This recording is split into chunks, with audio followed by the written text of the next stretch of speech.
3항입니다. 7장 3항 505페이지 7장 3항입니다. 우리는 도덕적 율법을 완수할 수 없다. 율법은 우리를 변명할 수 없게 만들어 절망 상태에 빠뜨린다. 율법에 대한 내용을 계속적으로 설명해 가고 있습니다. 율법은 십계명으로 이렇게 또 요약이 되고 대표가 되기 때문에 십계명에 대한 강해를 우리가 기독교 강요를 통해서 한번 또 배우게 됩니다. 십계명은 우리 성도들의 의식주와 관련된 삶에 직접적으로 또 영향을 끼치는 그런 주제들이어서 또 우리 성도들이 잘 배워 두셔야 됩니다. 특별히 우리 이렇게 개인 창업이라든가 개인 그러한 자영업을 하시는 분들은 직접적으로 더 이렇게 먹고 사는 문제와 부딪히기 때문에 회사 다니시는 분들은 그러한 직접 생계에 대한 부분이 그래도 조금 덜 하잖아요. 그렇지만 이렇게 가게를 운영하고 자영업 하시는 분들은 당장 이렇게 손님이 없고 또 이렇게 매출이 줄어들게 되면 생계의 위협을 받는단 말이에요. 농사를 짓는 분들 또 어촌에 계시는 고기잡이를 하시는 분들 이런 자영업 하시는 분들 이런 분들은 필수적으로 더더욱 이 십계명을 더 철저히 배우셔야 됩니다. 왜냐하면 하나님의 직접적인 그러한 개입이 훨씬 더 이렇게 명확하고 또 강하기 때문에 그래요. 어렵고 조금 힘들어도 매달 꼬박꼬박 월급을 받는 이런 분과 나갈 때마다 하나님이 주신 만큼 고기를 잡아야 돼요. 하나님이 주신 만큼만 추수할 수가 있어요. 해가 내리고 비가 내리고 이런 모든 부분들은 우리 인간이 관여할 수 있는 부분이 아니잖아요. 내가 최선을 다할 수 있는 부분도 있지만 인간이 관여할 수 없는 부분이 명백하게 있는 그런 직업군들 또 자영업 하시는 분들도 아무리 홍보하고 아무리 또 열심히 발로 뛰어도 지나가는 손님이 내 가게로 들어올 확률이 과연 얼마만큼 있을 것인가 이런 직접적 영향을 받기 때문에 더더욱 우리 장로교 개혁주의 가운데에 특별히 이렇게 자영업이라든가 이러한 그 부분들을 또 하는 분들은 이 십계명을 정말 잘 배우셔야 됩니다. 그래야 십계명의 8계명 도적질하지 말라 합법적인 방법으로 경제 활동을 하라는 거예요. 그러면 하나님이 먹고 살게 해주신다라는 겁니다. 이러한 8계명 그리고 일반 은총 이 부분을 경제적 개념을 잘 공부해서 적용하는 겁니다. 그리고 신앙적 원리 주일 성수 이 두 가지를 견고하게 지켜내면 왜 하나님이 안 도와주시겠습니까? 하나님이 안 도와주시는 데는 뭔가 이유가 있는 거예요. 결국 이 두 가지가 문제가 되는 거예요. 주일 성수를 소홀히 여겨도 경제적 위기를 겪습니다. 주일 성수를 잘 했는데 경제 일반은총에 있어서 경제 훈련을 하지 못해서 이런 여러 가지 돈 관리를 제대로 못하는 거예요. 자신이 하고 있는 그 업종에 전문성을 갖고 있지 못한 거예요. 그럼 열매를 얻기가 어려운 겁니다. 그래서 자신이 하고 있는 그 일에 대한 전문성, 경제에 대한 이러한 특징을 일반은총 차원에서 잘 숙지하시고 또 8계명과 주일 성수의 이러한 신앙적 원리를 잘 지켜내면 성공하게 되고 또 자리를 잡게 되고 또 더 많은 그러한 부를 창출해서 이웃을 돕고 교회를 도울 수 있는 그러한 자립의 이러한 부분들로 이루어질 수 있습니다. 이렇게 율법은 우리의 의식주와 아주 직결되어 있는 그런 문제들이기 때문에 정말 열심히 배우셔야 됩니다. 신구약의 통일성, 차이성 이 십계명을 배우는데 구약에서는 훨씬 더 어렵습니다. 왜냐하면 구약에는 여러 제사의식법들이 이렇게 외적인 중단된 재판 형벌법들이 옷을 입고 있기 때문에 그 옷을 잘 이렇게 걸러내야 된단 말이에요. 그걸 문자대로 따라할 수는 없는 것이라서 그래서 구약을 읽을 때에 십계명을 찾아내기가 참 까다로운 겁니다. 길을 가다가 어미새와 새끼새, 어미새와 알을 발견하거든 둘 중에 하나만 가져가라는 거예요. 아니 오늘날 새도 구경하기 힘든데 이게 도대체 뭘 어떻게 적용하는 건가? 소와 말을 하나의 멍에 아래서 갈지 말라라는 것이에요. 아니 뭐 소도 구경하기 어려운 시절에 우리는 살고 있는데 남녀가 같은 옷을 입지 말라라는 것이에요. 아니 부부가 커플티 입으면 안 되나 그러면? 이 구약을 어떻게 십계명이 구약은 이런 식으로 소개가 된단 말이에요. 집을 지을 때 난간을 바르게 지어라. 만약 난간이 무너져가지고 누가 다치면 그건 너 책임이다. 아니 뭐 오늘날은 우리가 난간을 짓습니까? 베란다도 다 안으로 다 들어가 있는 거고. 구약의 집은 다 난간들이 옥상에 이렇게 외부를 향하고 있어가지고 거기 잘못 기댔다가 또 그게 부실해서 떨어지게 되면 이렇게 아랫사람들이 피해를 입을 수 있습니다. 짐승을 가축을 돌봐주다가 만약에 이리 때라든가 그렇게 물어가게 되면 쫓아가서 넓적다리라도 반드시 뺏어와야 된다라고. 그래서 나에게 가축을 맡긴 사람한테 내가 일부러 그런 게 아니라 어쩔 수 없이 짐승에게 이렇게 피해를 입었다라고 반드시 너의 정직성을 보증하라라고. 아니 뭐 가축을 치는 사람이 어디 있습니까? 최근에 시골에 사는 사람 빼놓고는. 그러니까 이러한 부분들을 우리가 십계명으로서 어떻게 가지고 와야 되는가? 이걸 여러분의 삶에 적용을 해야 복을 받는데 이거를 잘 걸러내면서 그 안에 있는 도덕법, 일반적 규범을 찾아내야 된단 말이에요. 그러니까 구약을 점점 더 안 읽게 돼요. 구약은 어려워하게 됩니다. 대부분이 신약 중심으로 가게 되는 거예요. 그래서 무율법주의, 율법 폐기주의, 구약 무시주의가 같이 이렇게 표현이 되는 겁니다. 특별히 우리 성도들은 자립에 대한 문제에 대해서 엄청 신경 써야 돼요. 자본주의 사회에 있어서 경제적 자립을 하고 있지 못하면 오전 말씀처럼 생존이 위협받고 내 가족의 생명이 위협받습니다. 저도 어머니가 이렇게 돌아가시는 과정 속에서 개척하는 그 언저리에 돌아가셔서 개척 시작하자마자 얼마 있다 돌아가셔서 더 치료도 해보지도 못하고 제 스스로 치료를 중단했습니다. 더 이상 돈이 없어서 남은 가족들을 먹여 살려야 되는데 어머니 치료에만 집중하게 되면 남은 가족들이 굶어 죽고 남은 가족들을 살리자니 어머니를 치료할 수가 없고 이런 딜레마에 빠지게 됩니다. 목회자도 이러한 위기와 어려움을 하나님이 또 허락하시기도 하는 거예요. 목회자는 개척을 했으니까 피할 수 없는 길이죠. 그러나 적어도 성도들은 피할 수 있다라는 겁니다. 성도들은 재정을 목적으로 사는 사람들이니까. 목회자는 그렇지 않다 치더라도 그렇기 때문에 성도들이 자립해야 또 목회자를 도울 수가 있는 것입니다. 그래서 정말 피눈물을 흘리면서 제 스스로 어머니의 치료를 중단하고 모셔야 되는 할머니를 또 돌봐야 되기 때문에 자녀들을 돌봐야 되기 때문에 그 한 달 병원비면 30만 원, 50만 원을 갖고 살던 그 시절에 남겨진 가족들을 먹여 살려야 되기 때문에 의사 선생님한테 간곡히 부탁하면서 치료를 더 이상 하지 않겠다라고. 저도 그런 삶의 경험들이 있습니다. 그래서 특별히 8계명과 관련해서 재정적 안정과 자립에 대한 부분들은 목숨을 걸고 노력하셔야 돼요. 가난한 데는 반드시 가난함의 이유가 있고 그 가난함은 습관성의 이러한 부분들이 있기 때문에 생활 태도와 소비 습관과 이런 부분들이 고쳐지지 않으면 그 가난은 대물림됩니다. 부모가 그렇게 과소비하고 이런 경제적 개념 없이 사는 모습들을 보고 자란 아이들은 똑같이 행동하게 됩니다. 그래서 무서운 겁니다. 그러면 가난을 벗어날 수 없는 상태에서 계속 대물림되면서 그 고통을 겪게 됩니다. 노년에 폐지, 휴지 주스러 다녀야 되는 이런 상황이 벌어지게 되는 거예요. 요즘에는 폐지 값도 너무 떨어져가지고 폐지 주워서 생활하시는 노인들도 생계의 위기를 겪는 이런 심각함들도 보게 됩니다. 노년에 폐지 주지 않으시려면 정신 똑바로 차리고 경제활동을 할 수 있는 동안 근검 전략해서 국민연금이든 또 이런 여러 가지 사회보장제도에 대한 부분들을 철저히 준비해 놓으셔야 돼요.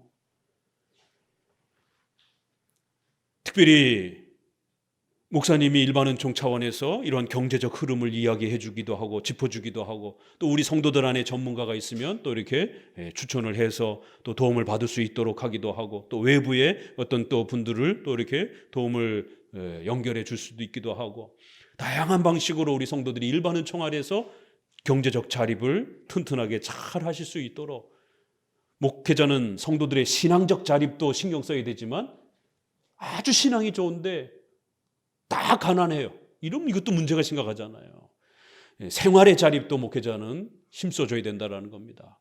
그래서 언더우드가 우리 한국에 왔을 때 조선 땅에 이 상수도 사수도 시설도 돼 있지 않아서 그냥 똥 싸고 오줌 싸고 막 이런 부분들이 그냥 길바닥에 우리 옛날 생각하면 되잖아요. 이런 눈 오고 비 오고 그러면 그게 막 차 넘쳐가지고 그냥 길바닥에 그냥 막 조선 이 광화문 일대 옛날에 찍어놓은 사진, 선교사들이 사진 찍어놓은 거 기독교 박물관 같은 데 가서 이렇게 보게 되면 그 똥이 막 넘치는 그런 또랑들이 그냥 길 파서 그냥 거기다가 똥 싸고 오줌 싸고 갖다 버리고, 그러한 열악한 이 형편 속에서 언더우드가 와서 한국교회를 세우고 중국에 있는 원로 목사님을 모셔다가 어떻게 해야 한국교회를 자립시킬 수 있겠습니까? 그래서 3가지를 가르쳐 주셨습니다. 자립, 자치, 자전. 자립해야 된다. 미국의 교회에 계속 의존해서는 안 된다. 미국 교회의 헌금에 계속 의존해서는 안 된다. 한국 교회 성도들이 헌금해서 한국 교회가 스스로 경제적으로 자립할 수 있도록 해야 교회가 선다. 그래서 한국교회의 헌금에 대한 이런 원리들을 가르쳤고 11조 이러한 정신과 그 가치들을 가르친 겁니다. 경제적 자립, 자치, 한국교회가 스스로 통치해야 된다는 거예요. 모 교회에 의존하지 말고 장로를 빨리 교육하고 훈련시켜서 한국 교회법을 만들고 한국의 장로를 세워서 노회, 총회 이러한 교회 통치 질서를 빨리 스스로 확립해야 된다. 자치, 스스로 통치할 수 있어야 된다는 거예요. 자전, 한국교회 선교사에게 계속 의존하지 말고 스스로 전도하라는 것이에요. 자전, 이 3가지를 잘 소개해줘서 한국교회는 빨리 자립을 했습니다. 그런데 중국 교회는 자치를 가르치질 않았어요. 그래서 제가 시진핑 이 주석 들어서고 나서 핍박이 심해져서 지금은 거의 못 들어가는데, 예전에는 한 5, 6년 전만 해도 1년에 한 번씩 북경이나 이렇게 우한이라든가 이렇게 신학교에 다니면서 강의도 하고 그랬습니다. 그런데 중국 분들은 교인이 500명 뭐 이렇게 몇백 명씩 되는데도 자립이 안 된다는 거예요. 왜요? 그랬더니 성도들이 헌금 안 한다는 거예요. 왜 헌금을 안 합니까? 그랬더니 11조 개념을 배우질 못했다라는 거예요. 그래서 그냥 1위안 그냥 뭐 1,000원, 2,000원 그냥 그렇게밖에 안 한다라는 거예요. 11조 안 합니까? 처음부터 선교사들이 안 가르쳤다는 거예요. 11조의 개념이 없다라는 거예요. 성도들이. 그냥 1,000원, 2,000원 그냥 정도밖에 안 한다라는 거예요. 중국 교회도 역사가 굉장히 오래됐습니다. 근데도 아직도 자립이 안 된다는 거예요. 그렇구나. 굉장히 놀랐습니다. 교회의 자립이든 생활의 자립이든 다 이게 십계명에서 나오는 거예요. 십계명의 4계명의 주일성수. 주일성수란 교회의 독립적인 유형교회의 그러한 독립성을 가르치는 겁니다. 그럼 그 안에 유형교회를 세우기 위해서 어떤 일들을 해야 될 것인지에 대한 모든 부분들이 또 함께 나오는 겁니다. 그래서 우리 성도들은 큰 이러한 경제적 흐름을 읽을 줄도 알아야 되고, 또 그래서 어떤 경우에는 우리 성도들이 너무 월세로만 계시지 마시고 전세로도 또 이렇게 준비해서 경제적 부분들을 또 확보하시고, 또 전세가 어느 정도 되는 분들은 대출 받는 거를 겁내지 마시고, 대출을 한 번도 안 받아보신 분들은 또 대출 받는 걸 굉장히 무서워합니다. 그러나 그런 것도 습관과 연습이에요. 그래서 이러한 경제적인 그 차이가 많이 나는 이런 구조 안에서 자기 돈만 갖고 어떤 내 집을 마련한다는 거, 그 쉬운 일이 아닙니다. 그래서 자기의 자산 가치 대비 너무 위험하지만 않으면, 지금 영끌족의 이런 문제들은 뭡니까? 대출이 70%, 80%를 차지하는 거예요. 그건 일반 경제학에서 굉장히 위험한 대출이라고 말하는 겁니다. 적어도 자기 자산이 50%, 60% 정도 있어야 되고, 대출은 30%, 아무리 많아도 40%를 넘어서는 안 된다는 거예요. 왜요? 자기 자산이, 자기 급여가 그거를 감당해낼 수 있는 자산의 범위 안에 있어야 되기 때문에. 근데 대부분의 영끌족이라는 것은 10억짜리 아파트를 20년, 21년 살 때, 서울에 있는 아파트를 살 때 7억, 8억을 대출을 받아갖고 산 겁니다. 근데 그게 갑자기 경기가 꺾이면서 지금 4억, 5억 하고 있는 거예요. 그러니까 피치 못할 상황에서 팔아야 되면 그냥 4억, 5억 제자리로 돌아왔어요. 하지만 뭐가 남습니까? 5억 대출 주고 샀잖아요. 5억 대출 갚아야 됩니다. 그러면 내 돈 갖고 있는 5억으로 빚 갚으면 하나도 안 남는 겁니다. 5억 갖고 5억 대출 받아가지고 과감하게 샀는데 빚 갚고 나서 영원히 된 거예요. 이게 지금 영끌 쪽의 상태입니다. 그 지금 4억, 5억 반값이 됐는데 3억으로 내려갈 때까지 버텨야 될 것인가? 지금 팔아야 될 것인가? 지금 팔려고 하는데 팔리지도 않아요. 그러면 3억대로 내려가게 되면 대출을 3억밖에 못 갚잖아요. 2억은 계속 빚 갚아야 돼요. 돈 벌려고 시작했다가 빚 갚아야 되는 자금 상태로 곤두박질 치는 겁니다. 한 번의 선택이 2억, 3억짜리 빚쟁이가 돼버린 거예요. 그러기 때문에 정신 바짝 차려야 된다는 겁니다. 1, 2년 전만 해도 돈 복사니 뭐니 해가지고 마치 집 안 산 사람들은 바보가 된 것처럼 막 분위기가 되다가 지금은 뭐라 그럽니까? 집 없고 대출 없는 사람이 지금 제일 행복하다라고. 이렇게 순식간에 뒤바뀌는 거예요. 정신 바짝 차리고 하나님이 도와주시는 방식으로 십계명의 원칙을 따라서 우리 성도들이 어떻게 자립해야 할 것인가에 대해서 열심히 공부하셔야 됩니다.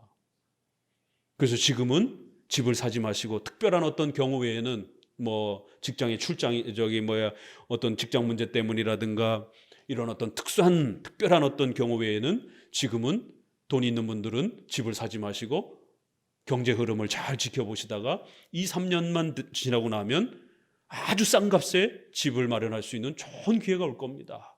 그러니까 이런 경제적 큰 흐름을 보지 못하는 분들은 거꾸로 가는 거예요. 작년, 재작년은 집 사면 안 되는 그런 아주 위험한 시기였습니다.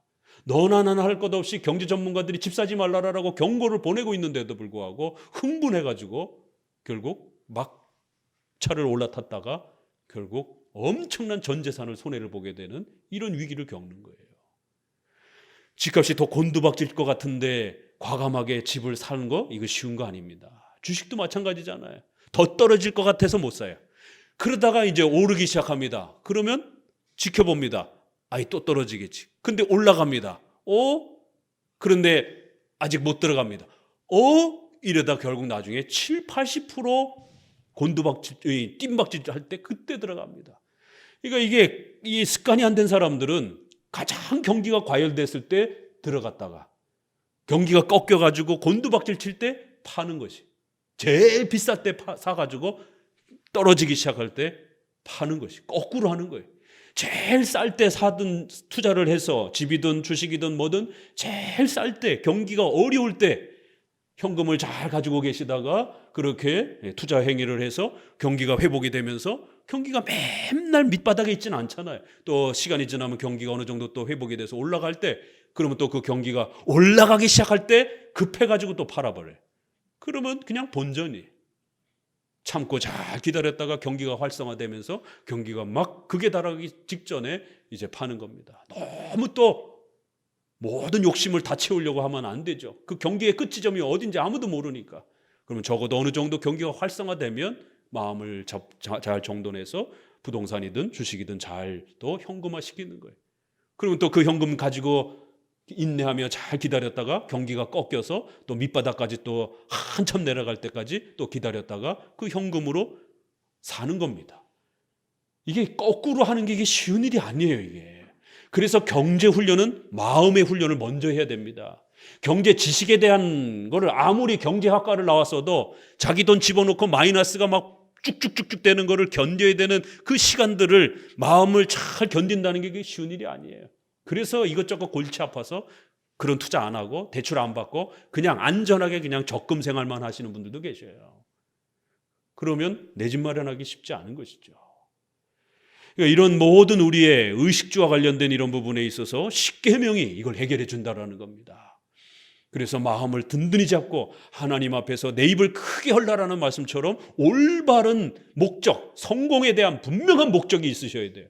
왜 여러분이 자립해야 되는지, 왜 여러분이 성공해야 되는지, 왜 여러분이 경제적으로 더 성공해야 되는지에 대한 분명한 목적의식이 사명감으로, 서원함으로, 소명감으로 분명히 바른 목적이 있어야 돼요. 목적이 흐트러지게 되면 욕망이 지배를 해버리게 됩니다. 그러면 판단을 못해요.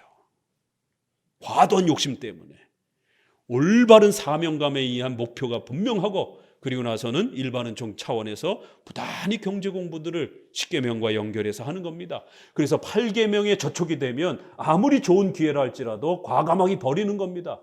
8계명에 위배가 되지 않는 범위 내에서 경제 활동들을 또 취하는 거예요. 그래서 8계명이 또 필요한 겁니다. 왜냐하면 8계명이 기준을 안 잡아주게 되면 온갖 도박과 같은 이런 경제 활동까지 손을 대게 됩니다. 다단계부터 시작해가지고 도박, 경륜, 로또 이런 부분들에 대해서 마구잡이로 투자가 되는 것이. 그러나 우리 8계명의 기초에서 절대로 성도들에게는 로또라든가 이렇게 노동의 가치가 허용이 되지 않고 또 다수에게 피해를 주는 방식으로 이렇게 어떤 경제적 부가 창출되는 어떤 시스템이라든가 요행성이, 사행성이 너무 강한 어떤 프로그램이라든가 이런 것들은 금지시키는 겁니다. 다단계도 마찬가지인 것이고요. 그렇기 때문에 이런 기준을 가지고 걸러낼 거는 걸러내고 또 수용할 수 있는 거는 수용하고 이렇게 해서 경제적 기회를 잘 잡는 겁니다. 그러면 부요함이 열매가 맺어지는 겁니다. 그래서 우리 또 자영업하지 않는 분들은 이번 또 경기가 꺾이고 이런 부분들을 잘 활용해서 특별히 월세로 있는 분들은 전세로 올라갈 수 있도록 열심히 노력하셔야 되는 거고, 1억을 먹는다라는 건 굉장히 힘든 일이에요. 서민들에게 한 달에 100만 원씩 아끼지 않고 100만 원씩만 모은다고 생각해 보세요. 1년이야 1200이에요. 그렇게 10년을 모아야 1억이에요. 1억이라는 돈이 작은 돈이 아닙니다. 한 달에 100만 원씩 꼬박꼬박 적금한다는 게 쉬운 일이겠습니까? 이게 10년을 모아야 될 돈이 1억이라는 거예요. 그러나 1억이 2억 되기는 또 굉장히 쉬워요. 1억짜리 소형 아파트를 이렇게 사놓으면 그게 3, 4년 안에라도 또 이렇게 경기가 활성화되게 되면 2억으로 또 그렇게 금방 또 이렇게 올라가기도 합니다. 그러면 2억대 팔아서 현금으로 갖고 계시는 것이. 2억 5천에서 3억까지 너무 욕심을 부리면서 이러다가 경기가 또 순식간에 확 꺾이게 되면 또 기회를 놓치는 겁니다. 그럼 2억 갖고 현금 가지고 또 경기가 어려운 시절을 잘 버텨내는 겁니다. 그럴 때는 적금에다가 이렇게 넣어놓고 은행 이자만 받으시면서 그렇게 또 시간을 지켜보는 거예요. 그러다가 또 경기가 이제 회복이 되어질 그 시점을 파악할 줄 알게 되면 2억을 가지고 대출을 또 2억 정도 받아서 40, 50% 대출 받아서 한 4억짜리 아파트로 20평대로 넓혀가는 겁니다. 그러면 덩치가 커지게 되면 올라갈 때도 더 크게 자본소득이 올라갑니다. 그러면 4억짜리 아파트가 8억이 되는 거는 또 금방 올라갑니다. 50%이기 때문에. 1억짜리가 8억 되는 건 쉽지 않지만 4억짜리 아파트가 8억 되는 건 굉장히 쉬운 일입니다. 그렇기 때문에 우리 성도들이 대한민국이라고 하는 특수성 아래에서 그렇게 경제적 자립을 잘 이루어가는 방식들이 내 월급만 가지고는 집 한 채 사기가 쉽지 않습니다. 그러면 반드시 자본소득이라고 하는 노동소득 외에 자본소득이라는 부분에 대해서 오픈 마인드가 열린 마음이 있어야 돼요. 이 자본소득을 공격적으로 비난하고 불로소득이라고 이렇게 막 금욕주의적으로 비난하게 되면 자본소득의 방식과 수단들을 절대로 사용하지 못하게 됩니다. 자본소득에 대해서 열려 있어야 돼요. 그러나 너무 과도하게 욕망의 형태로 열려 있으면 안 됩니다. 그 적절성을 조절하면서 그렇게 십계명을 훈련해 가는 거예요. 그러면 4억짜리 아파트가 8억이 되는 겁니다. 그러면 8억짜리도 또 팔아서 현금으로 또 그렇게 대출 갚고 또 가지고 있는 것이. 이게 굉장히 쉬운 것 같은데 이 거꾸로 경기 흐름에 거꾸로 이거를 행동해 가는 게 쉬운 일이 아닙니다. 이것저것 신경 쓰지 않고 그냥 대출 없이 그냥 안전하게 그냥 있어 버릇한 사람들은 자기 통장에 대출이 있는 그 자체를 굉장히 힘겨워합니다. 이것도 쉬운 일이 아닌 것이고. 그렇기 때문에 십계명 아래에서 여러분 부단히 훈련하셔서 향후 2, 3년의 이 경제적 위기와 어려움들을 또 잘 견뎌내시고 또 특별히 이렇게 전세로 계신 분들은 꼭 2, 3년 뒤에 내 집 마련할 수 있도록 수도권 아래에서 소형 평수라든가 24평 아파트라든가 지금 10억대 아래로 다 내려왔고 지금 뭐 5억 4억 하는 벌써 수준으로 지금 떨어진 데들도 많고, 요거 1년만 지나면 대출금 없이도 3억짜리로도 살 수도 있고 2억대도 20평대 아파트 잡을 수도 있는 그러한 또 새로운 기회가 분명히 옵니다. 그럴 때에 또 우리 성도들이 잘 또 그때는 또 움직여서, 지금 2억, 3억으로 있는 이런 분들은 고민하셔야 돼요. 1억 미만으로 계신 분들은 열심히 최소한 1억 이상으로 전세금을 가지고라도 거처를 마련할 수 있도록 몸부림치셔야 되고, 1억이라는 돈은 큰 돈입니다. 그렇기 때문에 적어도 1억 마련할 때까지는 열심히 노력하시고, 적어도 1억 이상의 억 단위의 전세금을 가지고 있는 분들은 계속 전세로만 계시면 안 됩니다. 저희가 이렇게 옮겨오면서 노예에서 계속 묻습니다. 목사님 어떻게 하셨어요 도대체? 누가 후원자가 100억짜리 뭐 10억짜리 후원자가 있습니까? 그런데 지금 판교에 그 전세로 계시는 교회에서 목사님 사택을 전세로 얻어주셨어요. 교회는 저쪽 성남에 있는데, 근데 판교의 전세가 2억인가 그렇습니다. 3억으로 올려달라 해갖고 작년 재작년에 목사님들 같이 식사하는데 제가 물었어요. 목사님 그 사택 어떻게 됐어요? 교회에서 그 지난번에 2억이라 그랬더니 지금 막 전세 지금 막 하늘 찌르는데 3억 올려달라 해갖고 지금 마련하느냐고, 대출 받아서 지금 3억 마련해서 지금 저거 하려고 그런다고. 그 옆에서 자기 건물을 갖고 있는 그 목사님하고 저하고 둘이서 막 야단을 쳤어요. 굉장히 서로 가까워요. 친해요. 아니 3년 전에도 2억이라고 그러지 않았나? 아니 어떻게 2억짜리를 가지고 3년 동안 있을 수가 있냐? 차라리 그 2억에다가 대출 한 1억 정도 받아서 여기 성남 구시가지 어디 외곽이라도 아파트를 사시지, 어떻게 2억을 가지고 계속 3년 5년을 전세로 계실 수 있냐라고 막 야단쳤어요. 그 이제 전세로 있는 게 편하지 않는가? 아니 편하긴 하죠. 그렇지만 거기서 대출 조금 더 하면 어차피 전세금으로 올려가고 대출을 받아야 되나, 집을 사면서 대출을 받는 것이나 매한가지잖아요 결국에는. 그럴 것 같으면 차라리 내 집 마련을 해서 갖고 있으면 교회도 성도들에게도 나중에 덜 부담이 되고, 그 2억짜리 전세로 있을 것을 차라리 3억짜리 아파트를 사서 가지고 3년을 있었으면 그게 5억, 6억이 됐으면 그걸 팔아가지고 경제적으로 교회의 재정에 안정을 시킬 수도 있고, 그러면 성도들이 전세금 올라가는 만큼 또 헌금을 해서 사택을 전세금을 마련해 줘야 되는 또 이런 부담도 덜게 되고. 아니 그걸 왜 계속 전세로 계시느냐? 몇 천만 원짜리 전세라면 어쩔 수 없지만 아니 2억짜리 전세를 가지고 그렇게 계속 계시면 어떡하느냐 도대체. 둘만 야단쳐요. 자가 건물인.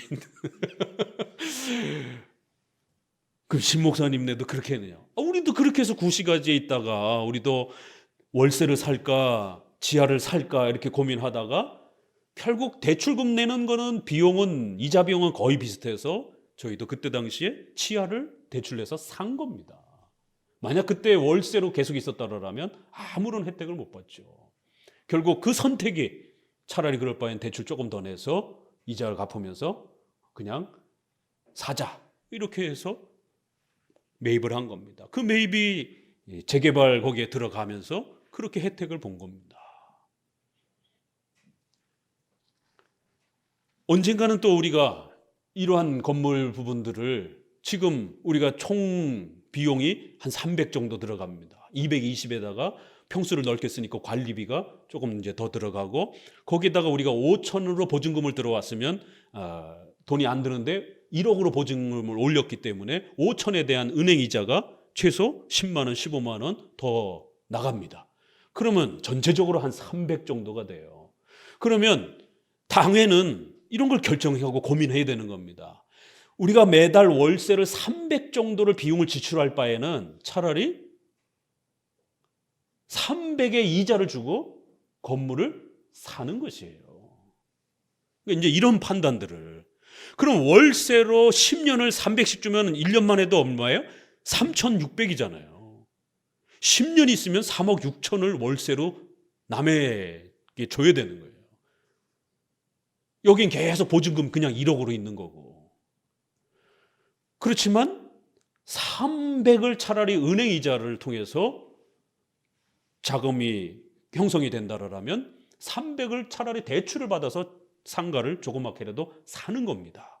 그러면 5년, 10년이 지나면 그 상가 가치가 오르고 또 대출금을 갚게 되면 이 자산 가치는 우리 건물이 되잖아요. 계속 월세로 있게 되면 10년 뒤에 3억 6천을 월세로 지급해야 되고 여기는 그냥 계속 보증금 1억으로 10년 뒤에도 있는 거예요. 자산 가치는 변동된 게 하나도 없어요. 아니죠? 오히려 4억 가까이를 오히려 지불했으니까. 그러니까 이제 이런 면에 있어서도 우리가 지금은 이제 재정 형편이 아직은 안 되니까 월세로 있지만 조금 더 성도들이 늘어나고 또 자금이 조금 더 이제 회복이 되고 이러면 저쪽 구 예배당 건물을 팔면 그래도 반은 이렇게 확보가 되면 반 정도 또 대출을 받든지 또 아니면 우리가 저축해서 또 1, 2억이라도 또 모으고 이러면 굳이 월세로 계속해서 300이라는 돈을 이렇게 소비 형태로 쓰기보다는 차라리 그 300을 대출을 받아서 건물을 매입해서 가지고 있으면 5년 뒤에 자산 가치가 훨씬 더 높게 올라갈 수 있단 말이에요. 그 건물도 1억 2천에 매입을 했습니다. 지금 한 4억 정도 형성이 돼 있어요. 그러면 4억 정도 팔아서 나중에 저희가 자금을 모고 이렇게 해서 한 10억 정도 이렇게 이 정도 평수가 한 10억, 9억에서 10억 정도 갑니다. 이런 결단들을 목회자는 또 해야 되는 것이죠. 그러니까 성도들도 역시 마찬가지로 그런 상황일 때 10계명을 헤아려서 8계명 아래에서 도둑질하지 말라. 합법적으로 돈을 벌라라는 거예요. 8계명은. 어떻게 이걸 우리가 헤아려낼 수 있을 건가? 우리 형편에 어떻게 적용해낼 수 있을 것인가? 이렇게 해서 자립이 돼 가는 겁니다. 그냥 거저되는 게 아니에요. 그러니까 이제 성남에 있는 많은 목회자들이 묻는 거예요. 목사님 어떻게 이렇게 자립을 했죠? 왜냐면 그 시작할 때 다 이렇게 어렵게 시작한 거, 사택에서 시작한 거 다 아니까. 그러니까 성도들을 신앙으로 가르쳐야 되는 이러한 그 올바른 신앙의 교육의 문제는 별도로 하더라도 일반은총 차원에서 경제적인 이러한 자립을 교회가 어떻게 해야 될 것인가에 대해서 목회자는 끊임없이 고민해야 된다는 것이죠. 그래서 나중에 제가 은퇴할 시점에 만약에 성도가 별로 없게 되다 보면 저도 은퇴 문제가 심각해지는 것이고 은퇴 후의 생활에 대한 이런 부분이 심각해지는 것이고 그러면 그거를 모두 다 성도에게 짐을 지을 수는 없잖아요. 그러면 새로운 목회자 모셔가지고 목회자 급여, 사례비 드리기도 빠듯한데 원로 목사님 급여까지 해결할 수 있겠습니까? 심각해지는 거예요.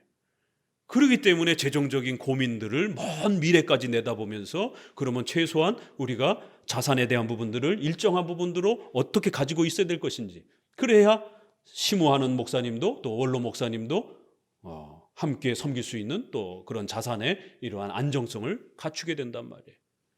그러니까 현대 교회가 이러한 준비들을 안 하다 보니까 결국 중세 시대처럼 매간매직 이게 목사직을 돈 주고 사는 건 아닌 것 같은데 그런 것 같은 느낌이 드는.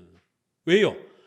은퇴를 해서 안정을 최소한 전세라도 얻어드려야 되는데 그럼 2, 3억이라도 있어야 되는데 대부분의 한국 교회의 70% 80%가 100명 미만입니다. 그런 상황에서 어떻게 원로 목사님 생활비를 보장하겠습니까? 전세금도 사택도 제대로 마련이 못 되는 이런 상황이 벌어지는 거예요. 두 분의 사택을 어떻게 마련합니까? 그러니까 돈 있는 목사님이 교회를 인수하는 그래서 그 원로 목사님의 전세금을 2억 3억을 주는 것이 그리고 자기가 그 교회 담임으로 들어가는 거예요. 이게 매간매직은 아닌 것 같은데 느낌이 이상한 거예요. 이게 돈 주고 그 교회 담임 목사 자리를 들어오니까. 왜요? 교회 스스로는 해결할 수가 없는 거예요.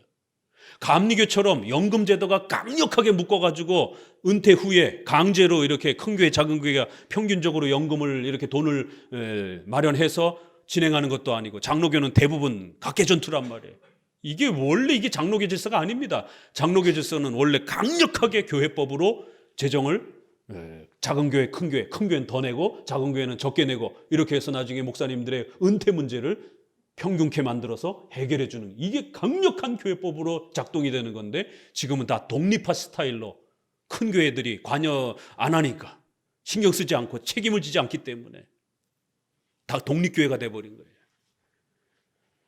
그러니까 목사님들이 은퇴하고 나서 버려지는 거예요. 남몰라라 하는 거예요. 어떻게 살든지 상관없는 거예요. 30년, 40년을 그 교회를 위해서 봉사하고 희생했는데도 폐륜, 부모님을 버리듯이 그 교회에 평생을 몸담고 섬겼던 목사님을 그냥 내팽개치는 거예요. 새로운 젊은 목사님 모시고 목회하는 거예요. 그러면 목사님, 사모님이 그 교회에 있기가 쉽지 않습니다.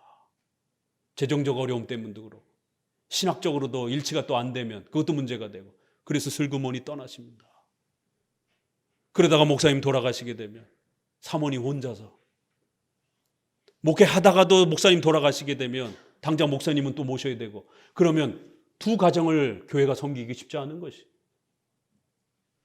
그러니까 사모님은 울며 겨자 먹기로 스스로 알아서 떠나시는 것이. 아무도 돌보지도 않고. 이건 폐륜입니다. 영적인 아버지로서, 지도자로서 그렇게 돌봐주던 목회자 가정을 버리는 거예요. 그냥 부모를 버리듯이. 이건 벌 받는 겁니다. 한국교회가.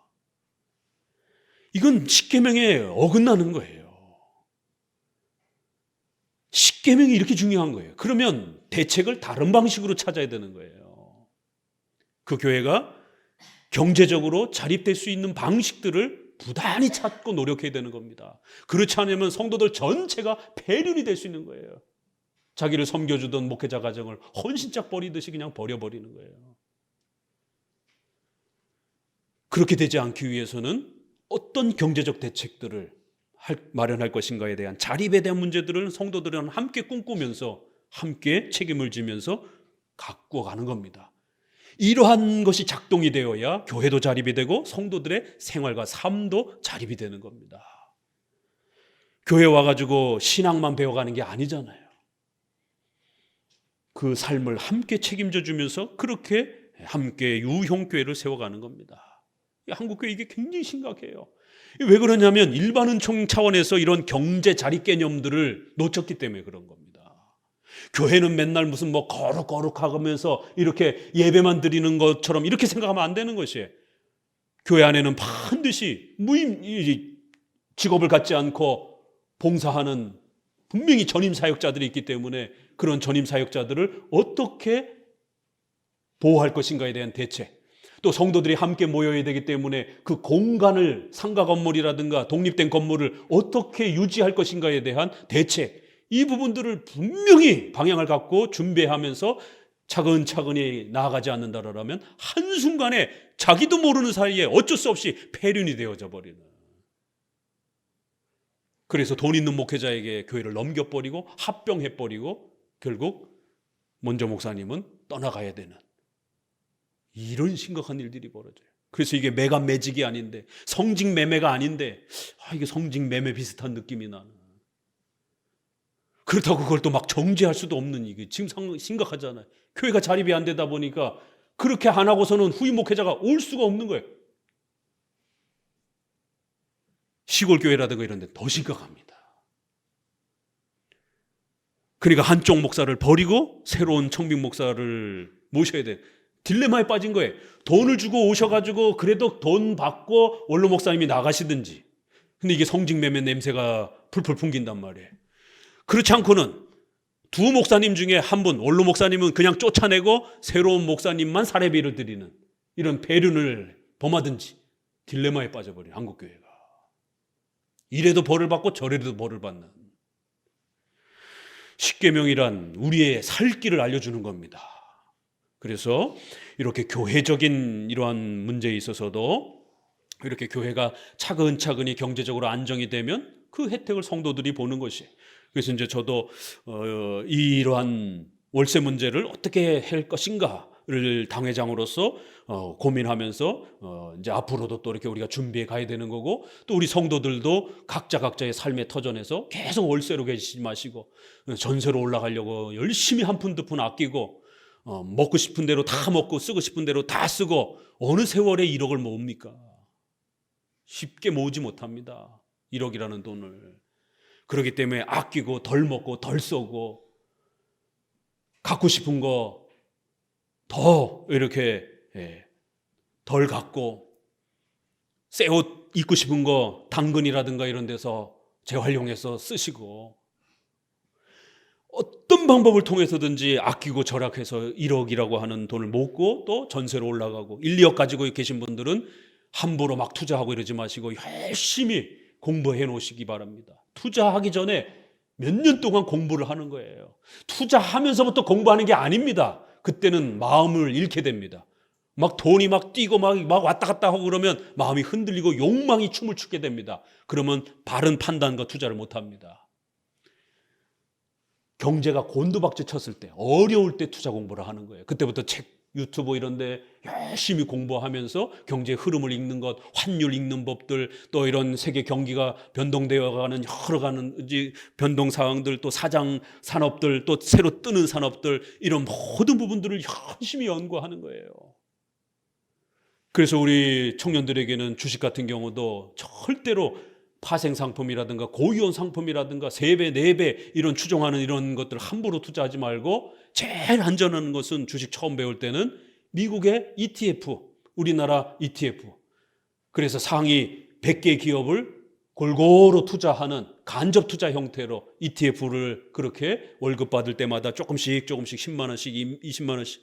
그럼 미국 주식도 그렇게 상위 전 세계의 최고 탑 10이잖아요. 애플부터 시작해 테슬라부터 시작해가지고 마이크로소프트 절대로 망할 일이 없는 세계 최고의 인류 회사들을 10개 정도를 그렇게 펀드 회사가 알아서 투자해 주는 거란 말이에요. 우리가 100만 원씩 10만 원씩 내가 사면 알아서 그 10개 회사를 계속 그 펀드 회사가 사주는 거란 말이에요. 그러면 애플만 사는 것도 조금 아깝고 테슬라만 사는 것도 아깝고 그러면 그렇게 ETF에다가 투자해 놓게 되면 그 ETF는 그렇게 상위 10개, 20개를 골고루 돈을 나눠서 우리가 사게 되면 그렇게 자동적으로 투자가 되는 겁니다. 그게 안전한 거예요. 그렇게 해서 5년을 매달 20만 원씩 50만 원씩 꾸준히 그렇게 사두는 겁니다. 그럼 그 5년 뒤에 경기가 꺾일 때는 또 꺾이지만 그런 회사들이 지금 50% 막 60% 막 70% 이렇게 곤두박질 쳐 있습니다. 그러면 50만 원씩 100만 원씩 계속 그렇게 분산 투자해 가서 조금씩 적금 붙듯이 ETF에다 투자하는 겁니다. 이렇게까지 알려드렸어요. 절대로 개별 종목에다가 함부로 막 위험하게 투자하지 말라라고. 그냥 미국 지수를 추종하는 그런 방식으로 안전하게 투자하라라고. 그렇게 되면 적어도 한 3년, 5년 뒤면 최소한 주식의 흐름상 3배에서 5배 정도는 오른단 말이에요. 그럼 은행 이자보다 3배, 4배 정도는 그런 혜택들을 누린단 말이에요. 그 나라가 망하지 않는 이상, 그 회사가 애플이 망하면 미국이 흔들거리는 것이죠. 그렇기 때문에 아주 안전하게 그렇게, 그래서 실력이 좀 더 붙고 이러게 되면 예전에 어떤 교수님이 목사님 파생 상품에 대해서 투자해도 됩니까? 이걸 어떤 신학자한테도 물어도 잘 대답도 가르쳐 주지도 않고 성경적으로 이게 옳다 그르다도 명확하게 설명도 못하고, 그래서 제가 그 교수님한테 이렇게 해서 당신의 경험이 어떠냐, 당신의 자산 상태가 어떠냐, 당신의 이러한 경제 훈련의 이런 부분들 쭉 알아보고 그 정도시면 파생 상품 투자도 비성경적인 건 아닙니다. 국가의 합법적인 범위 내에서 당신의 자산 상태가 어느 정도 여유가 있고 또 경제 투자 경험들이 그렇게 당신이 투자의 그런 전문성을 어느 정도 갖췄고 이러면 괜찮습니다. 섭리 아래에서 해선 절대로 안 되는 사람이 있고 섭리 아래에서 해도 되는 경우가 있는 겁니다. 이게 섭리윤리라는 거예요. 십계명을 가지고 하나님의 섭리 안에서 움직여가는 거예요. 근데 어떤 분에겐 되고 어떤 분에겐 또 안 되는 거예요. 모두에게 안 되는 절대적 X 금지 법칙도 있죠. 살인하지 말라 이런 것도 있지만 또 중립적인 것들은 섭리 아래서 누구에게는 되고 누구에게는 안 되는 거예요. 경험의 여부에 따라서 또 하나님이 주신 경제적 형편의 여부에 따라서 해도 괜찮습니다. 너무 감사하다라고, 이런 설명 처음 들어봤다라고. 십계명은 이렇게 어마어마한 겁니다. 그래서 여러분들에게 이런 부분들을 구체적으로 어떻게 적용하는지 우리는 일반 은총을 십계명과 더불어서 존중을 하기 때문에 이런 놀라운 방법이 나오는 거예요. 그래서 장로교가 잘 들어간 지역은 생활에 자립이 일어나고 도시가 발전하면서 이렇게 안정적으로 성장이 됩니다. 그래서 미국도 주로 장로교가 자리 잡은 동부 쪽이 이렇게 훌륭하게 자리 잡는 거예요. 이런 서부 쪽은 어때요? 거기 다 놀러 오고 막 그 도박하고 이런 동네잖아요. 미국을 주도하는 동네는 동부 쪽이란 말이에요. 장로교가 자리 잡은. 장로교는 이런 금검 전략과 이러한 일반 은총을 사용해서 경제적 자립을 열심히 교회 안에서 독려하고 또 권면하고 신앙만 얘기하는 게 아니란 말이에요. 그래서 아이들의 교육에 대한 문제, 또 직업에 대한 문제, 결혼에 대한 문제, 자녀 교육에 대한 문제, 이런 총체적인 문제들을 하나님 앞에서 우리가 어떻게 살아가야 될지에 대해서 끊임없이 가르치고 권면하고 또 격려하고 또 그렇게 방향을 제시해 주는 겁니다. 그래서 부동산 문제도 그렇게 잘 전세로 계신 분들은 조금만 더 지켜보시다가 중요한 때에 또 이렇게 잘 판단하시고, 또 우리 청년들은 이렇게 미국 주식에 대해서 관심을 가지고, 왜요? 한국 주식은 세계 경제의 이러한 싸움에서 너무 약하단 말이에요. 삼성이 뭐 뛰어나다고 하지만 세계 기업과 비교를 하게 되면 삼성도 아주 약하단 말이에요. 그런 면에서는 세계 최고 인류 기업에다가 여러분들이 이제는 시스템이 다 구축되어 있기 때문에 그렇게 매달 조금씩 급여가 들어오는 부분에 대해서 ETF 여러 가지가 있어요. 반도체 ETF도 있고 또 이렇게 여러 가지 빅테크 또 이렇게 ETF도 있고 종류별로 또 순위별로 또 1등부터 10등까지 ETF도 있고 이렇게 다양한 종류의 ETF가 있습니다. 그러면 반도체가 앞으로 세상을 지배할 것 같다. 그러면 마이크로소프트사 또 엔비디아 또 이런 여러 반도체 회사들만 모아놓아 있는 그 ETF에다가 차근차근히 넣어두시는 겁니다. 그렇게 투자를 하시는 것이에요. 장로교 목사님은 ETF도 알고 있습니다. 이게 우리의 멋스러움인 것이에요. 자, 사망 본 내용으로 조금 더 보시면 이제 율법은 바로 십계명은 이러한 실천적인 것들을 가르치는 거기 때문에 일사용에 있어서는 정죄 기능이 있지만 삼사용에 있어서는 우리의 생활에 이러한 기준점을 마련해 주는 율법의 세 가지 용도를 이렇게 이제 설명해 가는 겁니다. 앞으로 계속 율법의 3용도를 설명해요. 그래서 첫 번째 용도는 정죄 기능, 우리를 그리스도께로 인도하는. 두 번째는 양심의 기능이라 해서 죄를 억제하는 기능. 세 번째는 성도들의 의식주, 생활과 관련해서 도움을 주는 그러한 성화의 규범으로 사용되는 겁니다. 앞으로 몇 장까지는 계속 이 율법의 3용도에 대해서 설명을 배워가는 겁니다. 목사님이 지금까지 율법의 세 번째 용도를 줄기차게 강조한 겁니다. 지금은 사망에서는 율법의 1용도를 계속 소개하고 있는 겁니다. 율법은 우리를 변명할 수 없을 정도로 정죄하고 우리가 죄인이다라는 걸 지적한다라는 거예요. 첫째 줄 같이 읽어봅니다. 그러나 우리가 자기의 죄를 알고 용서를 구하게 되기 위해서는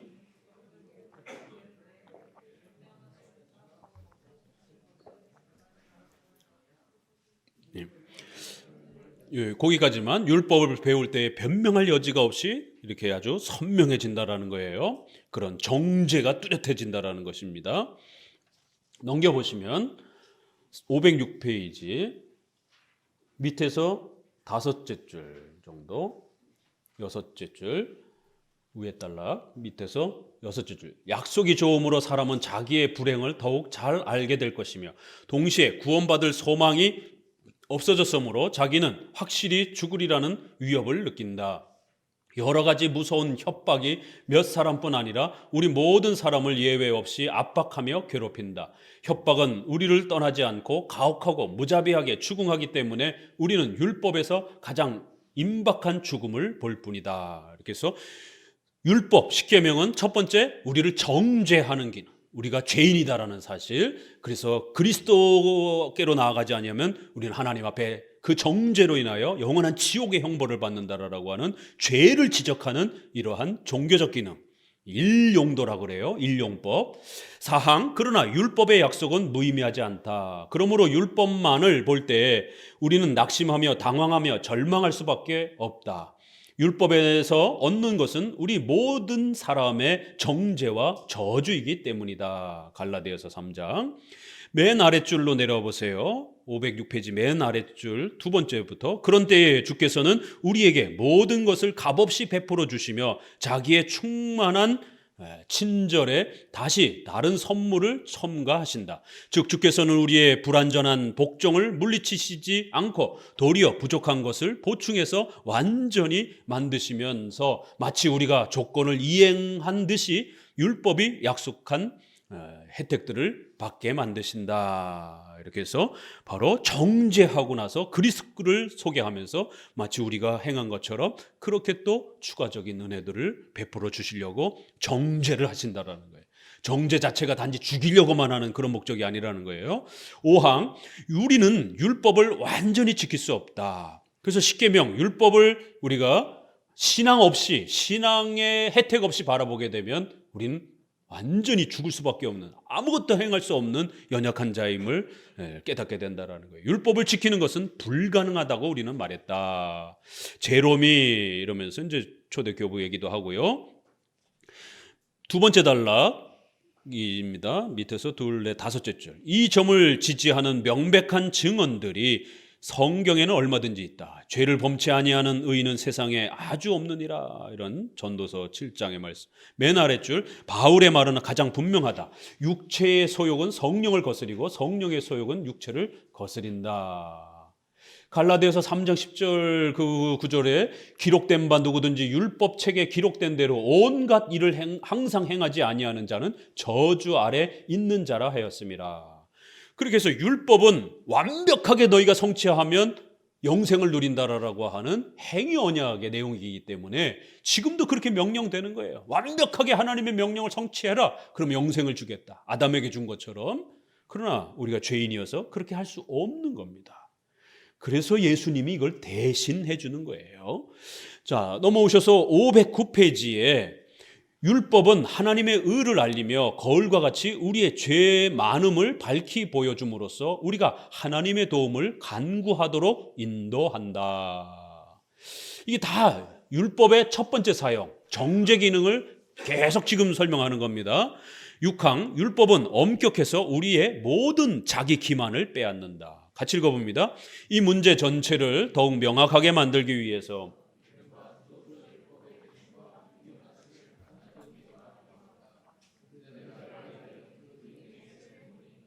세 부분을 이제 우리가 이런 율법의 성격을 잘 이해하기 위해서는 율법의 세 가지 부분의 기능을 용법을 잘 이해하실 필요가 있다는 거예요. 자, 이제 본격적으로 3용도라고 하는 율법의 세 가지 용도를 소개하겠다는 거예요.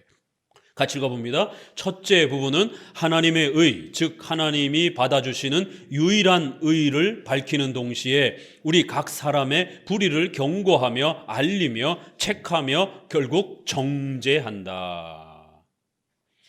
자, 율법의 1용도는 정죄 용도. 그래서 우리가 이걸 종교적 기능이라고 그러고, 불신자들의 마음속에서도 살인하지 못하도록 마음의 양심의 가책을 하나님이 그렇게 양심에다 넣어준 거예요. 이거를 양심적 기능, 사회적 기능이라 그래요. 죄를 억제하는 기능입니다. 세 번째는 우리 신자들에게 구원의 어떤 조건이 아니라 성화의 규범으로서 율법의 세 번째 용도예요. 자, 그런데 우리가 신학책이라든가 이렇게 신학 특강을 들면 교수님들이 자꾸만 율법의 첫째 용도는 사회적 기능입니다. 죄를 억제하는 기능입니다. 두 번째 용도는 우리의 죄를 지적하는 정죄의 용도입니다. 이런 설명을 굉장히 많이 하셔요.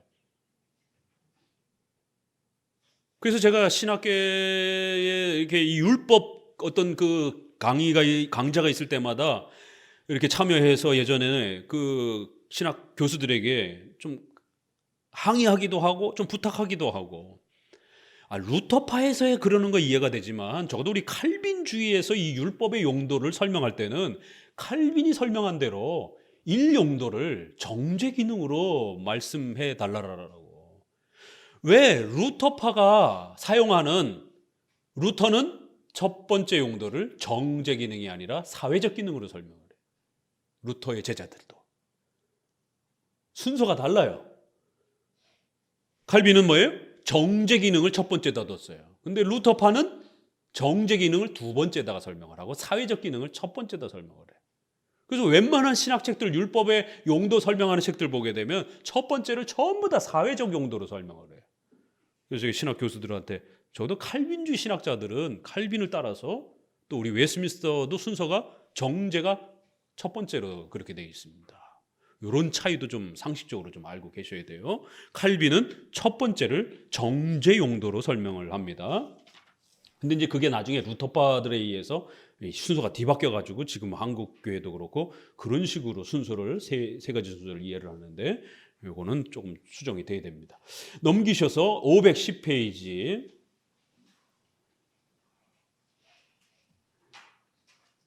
율법의 이러한 로마서 7장 7절 여기 설명하면서 율법이 탐심을 그 숨어있는 굴에서 끄집어내지 않는다면 그것은 가련한 인간을 아주 비밀히 죽여버리기 때문에 인간은 그 칼에 찔려 죽는 것을 느끼지도 못한다. 이 계속 정제 기능이라는 거예요. 율법이 7항 율법의 정제 기능은 그 가치를 떨어뜨리지 않는다. 같이 읽습니다. 율법은 거울과 같다. 거기서 우리는 우리의 무력함과 무력에서 생기는 죄악을 그리고 결국은 그 두 가지에서 오는 저주를 본다. 셋째 줄 아래 그러므로 율법이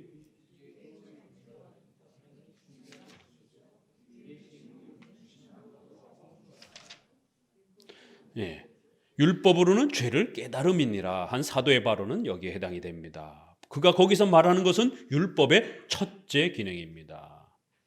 그래서 로마서 성경 봅시다. 로마서 7장 6절을 보시면은요.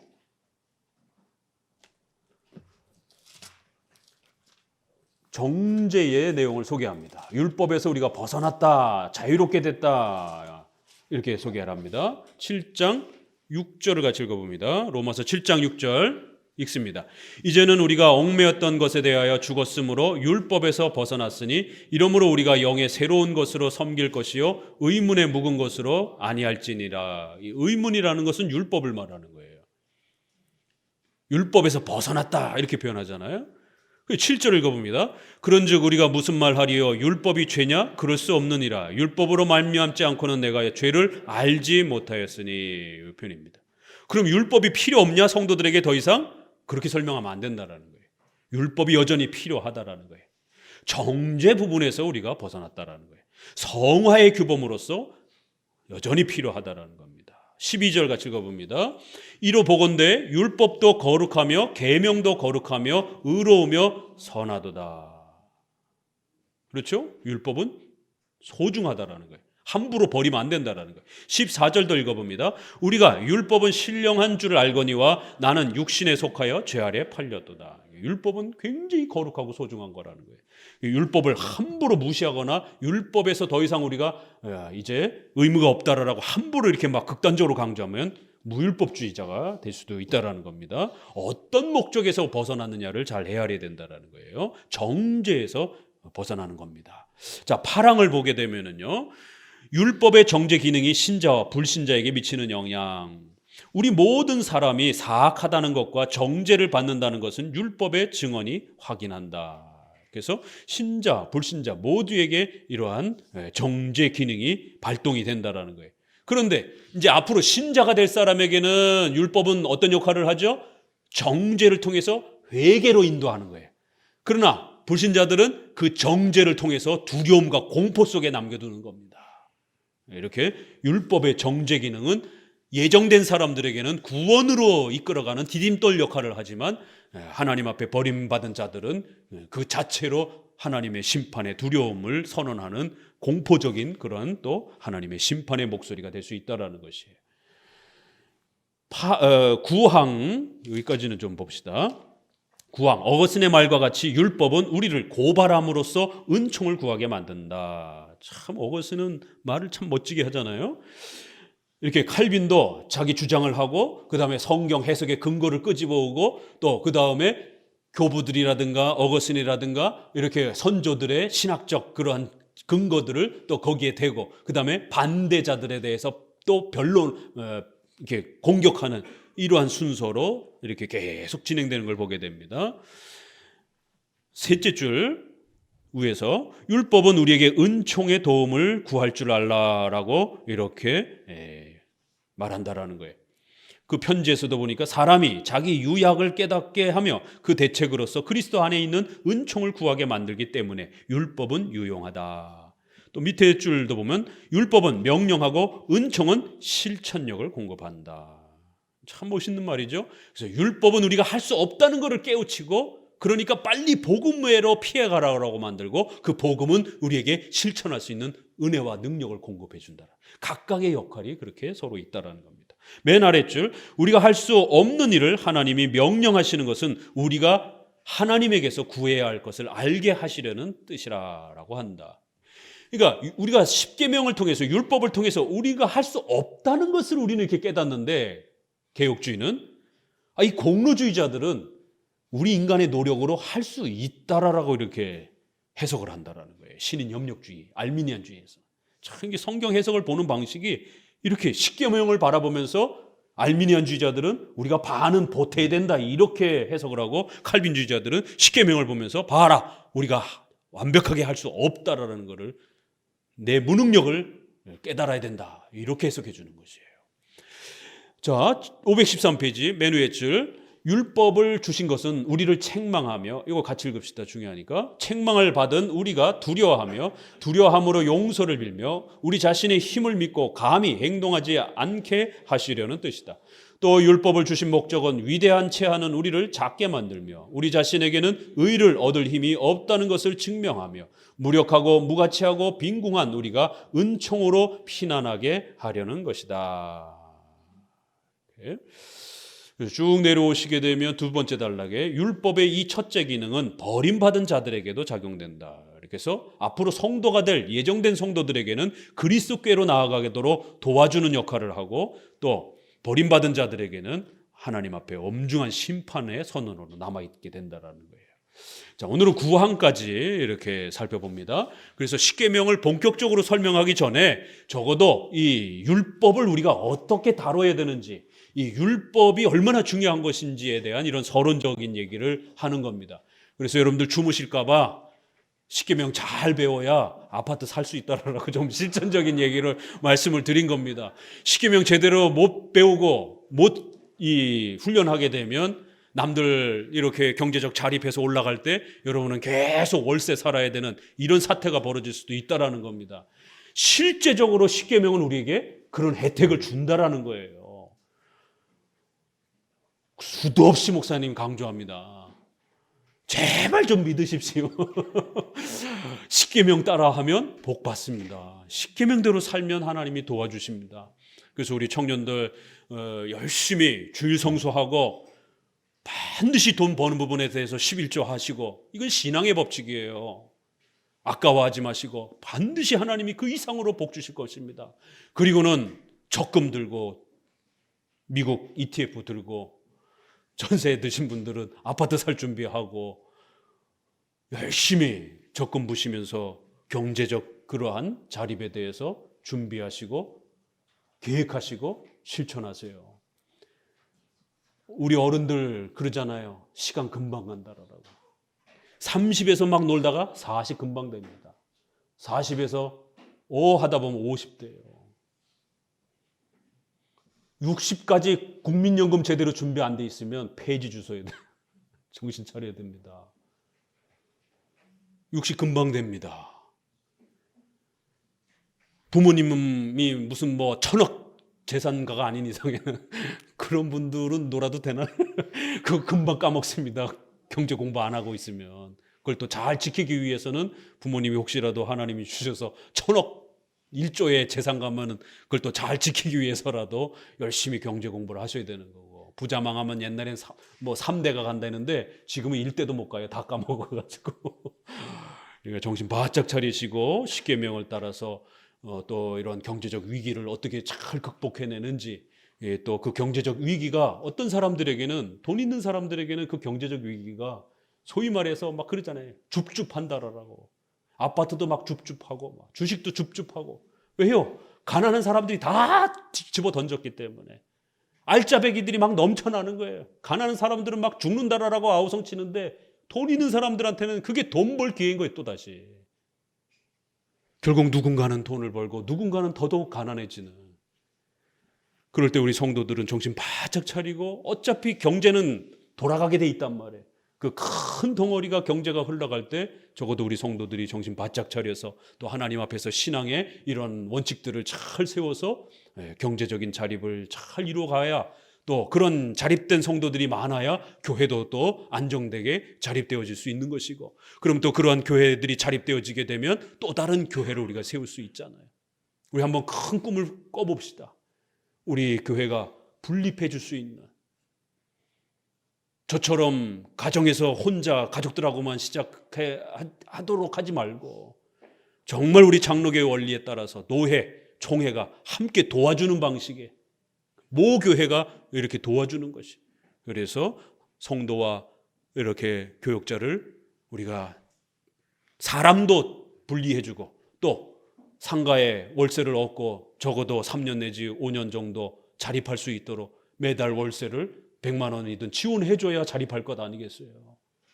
제발 꿈꿔봅시다.